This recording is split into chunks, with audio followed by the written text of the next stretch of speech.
Olá pessoal, faço esse vídeo como um encaminhamento da conclusão da discussão do livro Jardim das Aflições que faremos no encontro no próximo sábado do nosso grupo de estudos que dedicou este ano de 2018 à leitura, ao estudo e discussão do livro O Jardim das Aflições do professor Olavo. Chegamos então no capítulo final do livro, capítulo 10, em que o professor Olavo faz um resgate de toda a narrativa de sua análise da história das ideias do Ocidente, começando com Epicuro, que era o motivo do ciclo de ética, nas palestras que houveram lá no MASP em 1990, coordenada pelo José Américo Mota Peçanha, personagem ilustre do livro, e culmina na análise do Império, né, que vem a ser a tese principal do livro. A ideia de que a tese de que a ideia do Império percorre todo o Ocidente, né, e este Império tem base no Império Romano.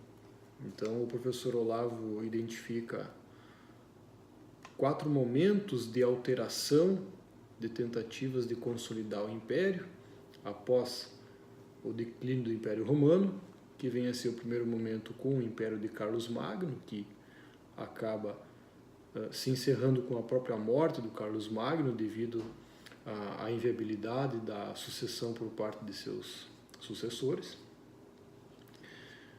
Segundo momento, o Império Romano-Germânico. O terceiro momento da translação do Império é a emergência dos impérios nacionais, já no século XVI, né, onde há também uma emergência das religiões nacionais. E este império nacional, colonial do século XVI em diante também é o momento em que acontecem as grandes descobertas, as grandes navegações, e aí os impérios nacionais também são concorrentes entre si. E por fim, né, a última translação do Império, em quarto lugar, a fundação do Império Americano, constituindo-se então por fim um império declaradamente leigo. Ele tem uma matriz protestante nos Estados Unidos, né? Mas justamente por ser uma sociedade protestante que há inúmeras religiões, inúmeras denominações cristãs protestantes, nenhuma é soberana ou se sobrepõe a outra. E por isso, no fim das contas, esse império americano protestante passa a ser um império leigo ou laico. Até porque, e de forma muito especial, ele passa a ser totalmente definido pela moral maçônica, né? O que a maioria dos presidentes americanos e mesmo os Founding Fathers da independência americana eram membros de lojas maçônicas. Então tem todo esse contexto e esse traço maçônico na formação política deste império republicano, leigo, capitalista e maçônico que veio a ser o Império Americano. Neste capítulo final, então, quando o Olavo retoma toda essa narrativa e volta ao MASP, a palestra do ciclo de ética do Américo Mota Peçanha, uma coisa realmente muito interessante é o reforço de uma visão crítica avassaladora que o Olavo tem dos Estados Unidos, enquanto império. Para vocês terem uma ideia, uma síntese desta visão do Olavo sobre essa força e essa influência do Império Americano e o que o caracteriza, está descrito aqui no item 11, quando ele faz o resumo nesse capítulo 10 final, que está na página 369, e eu vou ler para vocês. Preste atenção na força e na curiosa interpretação e modo que Olavo enxerga o Império Americano. A Revolução Americana, que incorpora o ideal do império leigo, tende a mundializar-se, arrastando na sua torrente todas as forças intelectuais e políticas que, de uma forma ou de outra, acabam por colocar-se involuntariamente a seu serviço. Ela intervém decididamente e a fundo na estrutura da alma de todos os seres humanos colocados ao seu alcance, instaurando neles novos reflexos, novos sentimentos, novas crenças que constituirão, em essência, a cultura pós-cristã, ou mais claramente, anticristã. Essa é a forma como Olavo conclui a sua análise do que é a força não só política, mas antes de tudo a força cultural e psicológica do Império Americano. Diga-se de passagem, o aspecto cultural, psicológico e moral é para o Olavo a força definidora do Império Americano, muito antes da sua expressão política e econômica, que uma análise mais superficial e corrente, inclusive, vai se concentrar quando faz a análise deste Império Americano.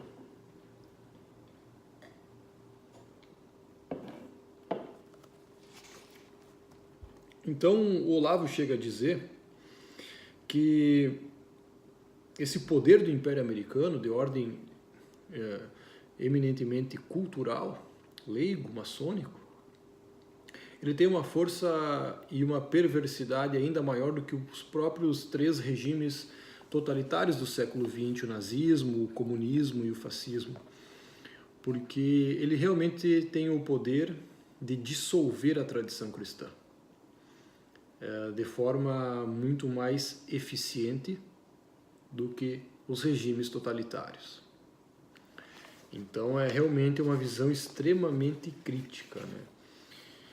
E essa força cultural do Império Americano de espalhar o laicismo e o anticristianismo pelo mundo ocidental vai ser a percepção que o Olavo tem de que aonde aquele pessoal do ciclo de ética do MASP, embora socialistas, intelectuais marxistas, socialistas e esquerdistas, que no fim das contas tinham a intenção de discutir ética naqueles termos propostos pelo José Américo Mota Peçanha para, no fim das contas, promover o PT.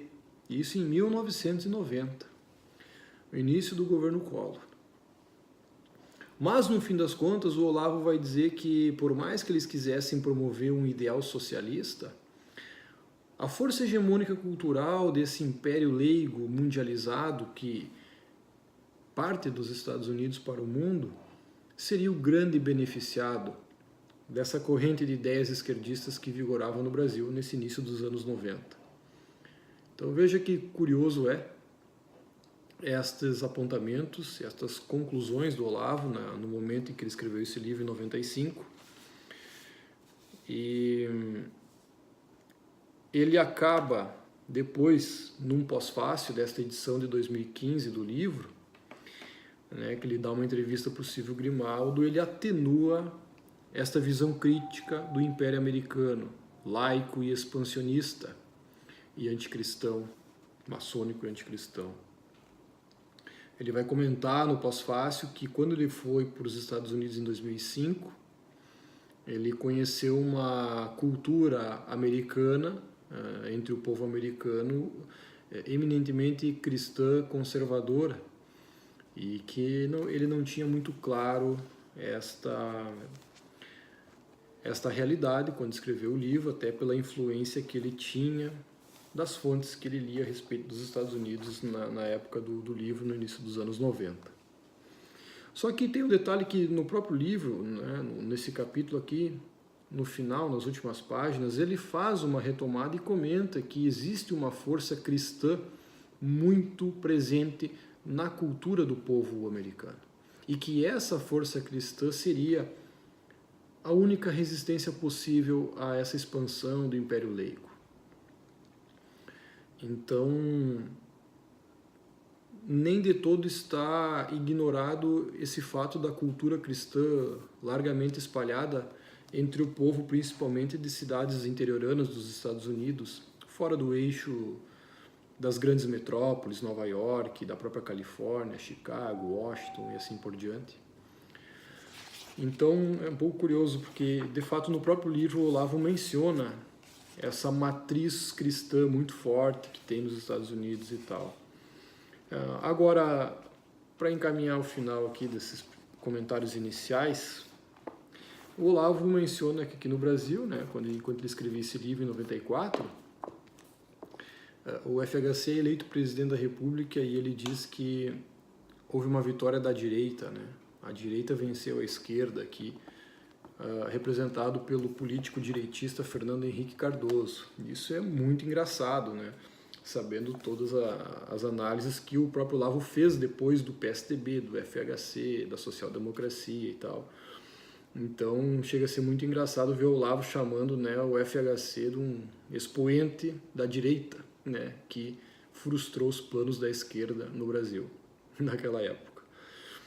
Junto com isso também um ponto que eu achei que faltou aqui, né, e claro, transcorrido todo esse período, inclusive pela contribuição do próprio Olavo nos seus artigos dos anos 2000, é o fenômeno do Fórum de São Paulo, né, que esse livro saiu em 95, mas em 1990 o Fórum de São Paulo já se reunia e já se articulava com a esquerda continental para promover realmente o socialismo aqui na América Latina.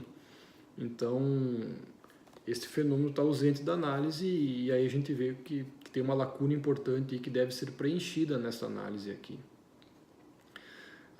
Bem como, né, o Pacto de Princeton, em 93, entre Lula e FHC, lá em Princeton, onde eles se reúnem e combinam a estratégia das tesouras de competirem entre eles aqui, considerando-se que são dois esquerdistas, né, e não um direitista e um esquerdista.